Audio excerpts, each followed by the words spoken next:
Making a video. It's off the work to go. Ho, ho, ho, ho, ho. It's yuck weather. Um, anyway, I think I'll do some economics talk, so buzz off if I'm interested.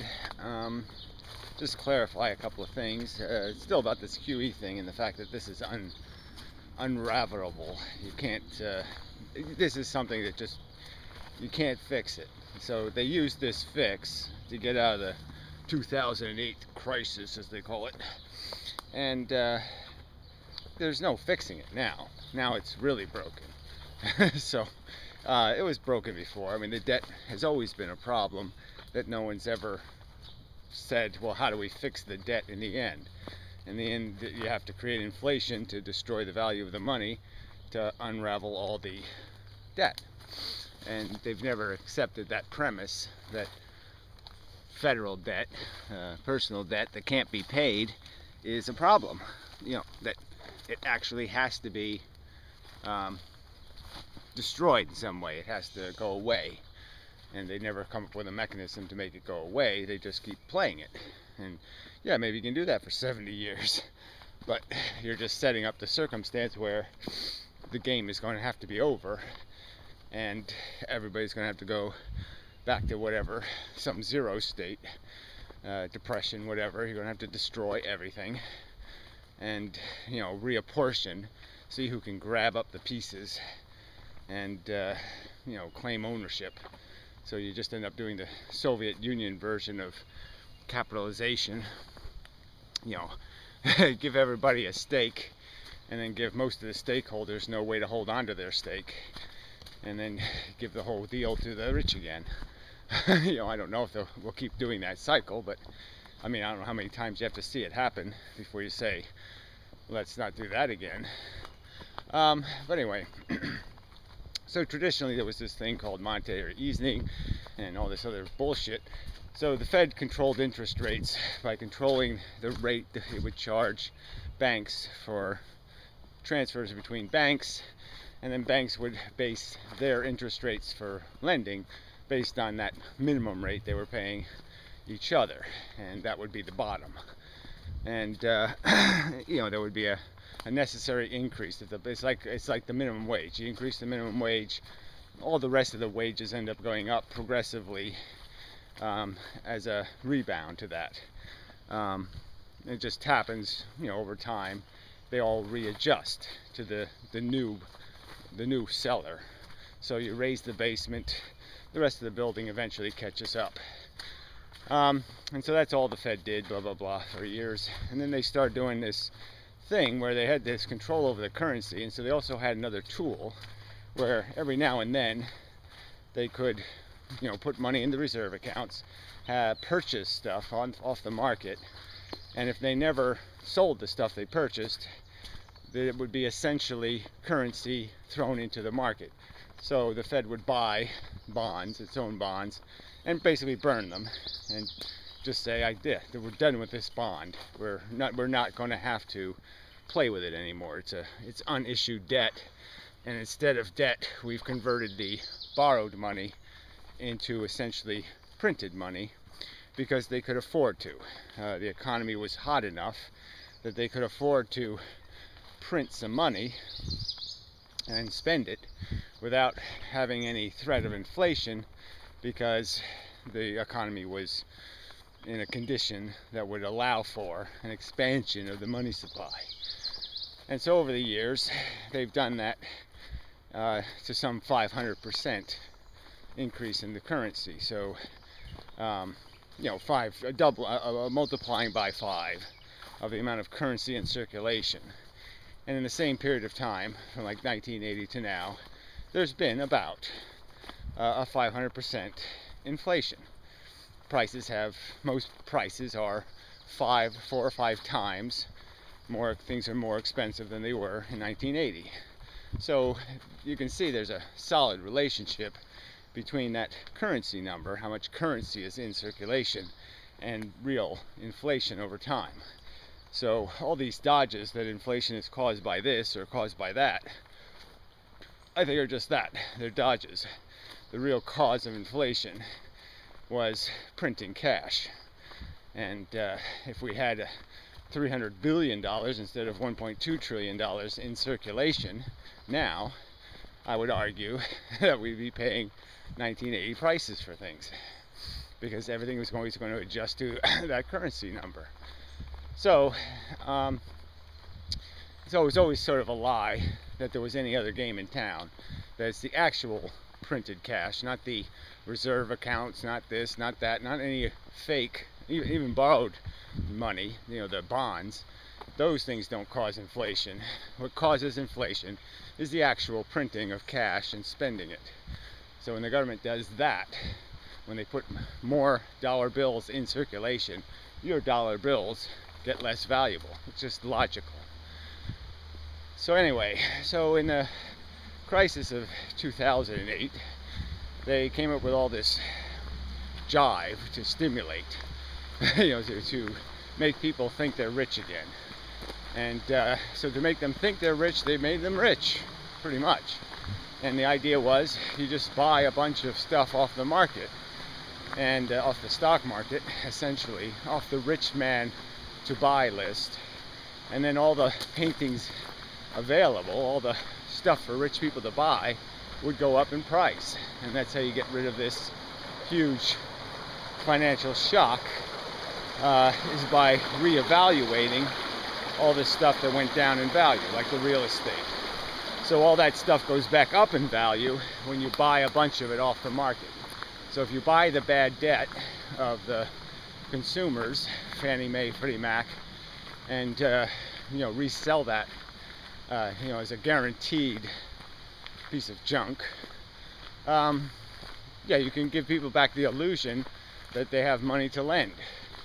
And you give people back the illusion that it's worth purchasing because there's buying power out there to keep prices high. So people will pay a higher price for things because they think there's pressure driving the prices up.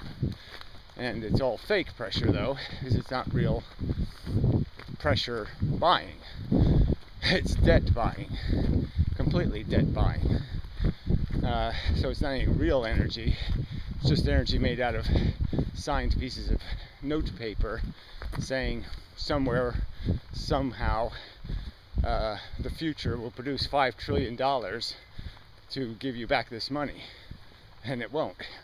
So that's the catch with the QE they have now. So they have bought, and in the past they would buy stuff and keep it, and just destroy it, and put cash into circulation. This time they didn't actually put the cash into circulation. They just told the banks to buy the stuff with bank digits, to write a check, to have the banks write the check, and we'll guarantee the check. But that's it. It's not no real money gets circulated. No real money gets respent by the bank. The bank can't resell the assets, so to speak, and respend the money. So there's no percolating of the cash through the economy. It just goes into one instrument, buys it off the market to create the illusion of scarcity, and that's it. So now we've bought through the banks assets that still have value, but not much. But they do have value. They are bonds. You can't resell them, but you can't sell them for anything but a loss. So if we resold that $5 trillion worth, we might only get $4 trillion back, and we have lost $1 trillion on the deal. And as time passes, that deal will get worse and worse. But the real point is that it's created a bubble in the stock market. So the point would be, is not so much that we could sell it, because the only way you can sell it, put this extra stuff on the market, is in some time when the market is flush, when it's up. And that's the irony. The time to sell it was when you were buying it. The market has gone up huge, and while it was going up, they kept buying, and they should have just stopped as soon as the market went up. But they just kept buying and kept buying. And it was the very market that needed some cold water dumped on it. So it was the very market they should have been selling into. And So now they're stuck with these $5 trillion and a market that has to be stagnant. Now, because there's no, all the fake money is stopping, all this fake spending, and so you're stuck with a market that has nowhere to go. So now you really can't sell the stuff, because now, as soon as you start selling, putting more stuff on the market will go down. So in a way, you can just look at this as two currencies. There's the debt currency that is represented by the stock market, and then there's the money currency, the dollar currency that we all use. This other one's only used by the mega rich, and this one's used by everybody else. These two currencies, have been manipulated and are manipulated by how much of it you make, how many assets there are to buy. So the problem is now they're stuck in the sense that they can't just hold this stuff forever. That's not going to work. They are paying some interest on it, but it's a real debt, and if interest rates ever go up, it's a real obligation to finance, because the banks have real liability on their balance sheets. They've spent $5 trillion of their money, and all they have to show for it is this collateral of the reserve money. Now, the reserve money, people keep talking like the banks can take that anytime they want. I think that's just a fact that they can't. That part of the agreement to get paid their interest is that they can't take the money. That's why they're getting paid interest. It's because they can't take the money. So it's part of the deal. Because as soon as they take the money, that essentially means the money got printed. Now there's more money in circulation, and that means inflation will begin. And that's just the truth. Now, a little bit of inflation now probably wouldn't be a bad thing. So, it might be worth doing if, there was some way you could control that's effect on the markets, which you can't. So again, they're still stuck with the idea that the market, the stock market, is the only thing creating this illusion of anything called wealth. There's just desperate poverty. There isn't any real wealth. There's all these debt notes are unpayable. The federal debt is unpayable. People would have to work for 20 years for free to pay their portion of the national debt, the average worker. It's just an unsustainable, unfixable, unresolvable debt. And much of personal debt is likewise null and void, or whatever you want to call it. Student loans, all that stuff, it can't be paid back realistically, won't be paid back realistically. And then you have the piles and piles of junk that the federal government has FDIC insured, which is absolute junk. So they're, market stocks and bonds that have no real value, no hope of the country paying it back, or the mortgage security ever returning any value. And the government's FDIC insured it. So when it finally is acknowledged that the piece of paper is worthless, it's insured a piece of worthless paper. It's going to have to keep buying it from people as if it's real value. And so it's just really a debt note that we're paying interest on in the end. It's just another piece of borrowed money that has nothing, no real collateral. So it's effectively the same thing. Not having a worker willing to work to pay back a debt is about the same thing as having a piece of paper that entitles you to a property that doesn't exist. So there's no, it's no different than just pure debt, unsustained, unpaybackable debt. So that's the real circumstance of the economy, is that it's been rebubbled in a pure bubble sense. I mean, the first bubble was, you could at least say, was somehow legitimately created through the process of people feeling okay about taking on some extra debt, buying a house, being invested in their future, so there was some reasonableness to that debt. This debt, this bubbling of the economy was just an overt blow hot air into it. QE is just hot air. It's just a gimmick. And again, the argument I'll make is there's no way to unravel the gimmick. There's not going to be any good time to drive the stock market down. They're never going to say, oh, things are just great. We can handle a 20% drop in the stock market. They're never going to be in a position to say that, because they know when the stock market goes down, revenues go down, financial debt for the government goes up. So they know markets going down means debt goes up for the federal government. More debt is acquired. So they're never going to have a time where they can resell these assets that money has been borrowed to buy.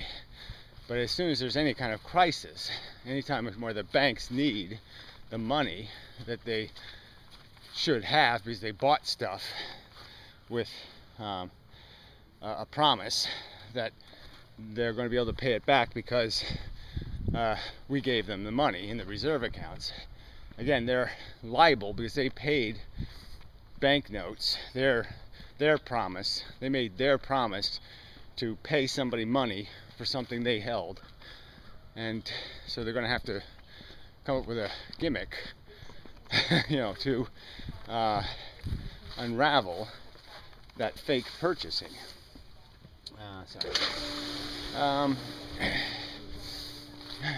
Cool, lovely. Unfortunately, the weather isn't, but take what you can get. I have to work at the other location today. Anyway, have a longer walk. Some more time for this. But we're getting to the end. Yeah. But there's a lot of little nuance to this, and sometimes I use the wrong word somewhere, and so I just want to be clear about what's happened. And what everybody, like I said, has, even the people saying they're full of shit, that's not what happened. They've got it wrong. In terms of describing what actually took place with quantitative easing. It was just to blow up the stock market. The only purpose was to increase, to make the rich rich again, so they could employ us as their servants and keep the economy running. Because that's all we are. We're a service economy. We're in service to people who have enough money to buy laborers. And that's pretty much all there is. So if the rich go poor, most of us go unemployed. Because we don't do real work, creating anything real. We just polish the toenails of the rich, essentially. Most of us. So we don't have a job without trickle down, because we're so dependent on trickle down now, because we don't have any real economy where we make things for each other, where we do anything for the common man. We just do things for the uncommon asset owners. But the assets, again, that's the joke of it. Their money is all debt. Their money is all IOUs that can't be paid back. So they're claiming they're very rich because they have claims on our cash, right? They have a ton of claims, trillions and trillions of dollars of claims on our cash. So they claim themselves to be rich. But all those claims are written, are based on contracts that are unfulfillable, that can't be fulfilled. There's nobody to pay the federal debt, so it's not going to get paid. There's nobody, like I said, most of the private debt is dead. It's mortgages people can never pay off. It's dead money. And so this game has nowhere to go. I still have tape up over here. Must be about I guess they're protecting the grass. What the hell is this about? Let's see. Caution bees. Oh, the dirt bees. Yeah. Dirt hornets now. There's two kinds of. There's more than one kind of dirt bee, of course. And there's this new hornety kind. They're just fucking insane. They will kill you. So, let's see, where was I? Yeah, so it can't be. There's no road out. They've, just load the boat with gold, and it's going to sink the boat. So there's no getting out of it. Nice, they got a couple of swans again. They were here last time I was here, so I was thinking that maybe they still hadn't clipped their wings or something, or maybe they won't stay, but I'm not sure. Guess I'll have to find out from the town whether these are forever swans or just for the weekend swans. But it really does class up the joint. When you have a pair of swans, it really, they really add to the scenic beauty of the skanky little pond. Yeah, it really does help. Especially like sunset and the swans are swimming. It's just, very nice. Anyway, crappy day. Anyway, anything else to say? So anyway, this was the 5 trillion in reserves can't be pulled out by the banks because it's printed cash if they spend it, so they can't spend it. The only way to get the money out of the reserve accounts is for us to sell the assets we bought. If we sell the assets, that drives the stock market down, so that ain't gonna happen. So you're just stuck with an extra 5 trillion in effective debt. It's just going to sit there, in a sense. I mean, it's not new debt in the sense, like I said, the assets do have value. So we have effectively taking old debt off the market, in a sense, off the liability sheet, but it's still a liability. But the real point is that it took them off their normal market. It's just hiding. It's just hiding a debt. And hiding a debt is not resolving a debt. And when you do it for the purpose of driving up a fake sense of wealth by pretending there's less debt, you know what I mean? It's like cheating on your credit rating. It's like hiding the fact that you have a huge, one of your credit card bills or something. It's just hiding it. It's not fixing it. And so then when people pretend like they have a wealth that doesn't really exist, because it's based on the fact that you cheated. You're hiding, the assets that would devalue the other assets. So it's just a cheat. And if you cheat up, it's not a real up, and it will come down when any kind of push crisis happens. So as soon as the game is pushed at all hard, so poked at all, as soon as the banks get poked, they're going to want their money. So those assets will have to be sold, or the money will have to be released as printed cash. And so you can imagine that in a place where the banks are in crisis, you're talking about a time when the markets are going down. And then, so in a time when markets are going down, we're going to be stuck with a choice of increasing cash, which is totally inflationary, or selling assets on the downing market, putting more assets on the down market. So we're either going to drive the market down harder through selling bad assets on the market, or we're going to inflate we're going to inflation will destroy the value of cash, which is essentially the same thing as driving the market down, and it hurts everybody else included. So the difference is if you kill the cash, you don't just hurt the rich, you hurt the poor. Yeah. Anyway, so enough. Till next time, and such. Yeah.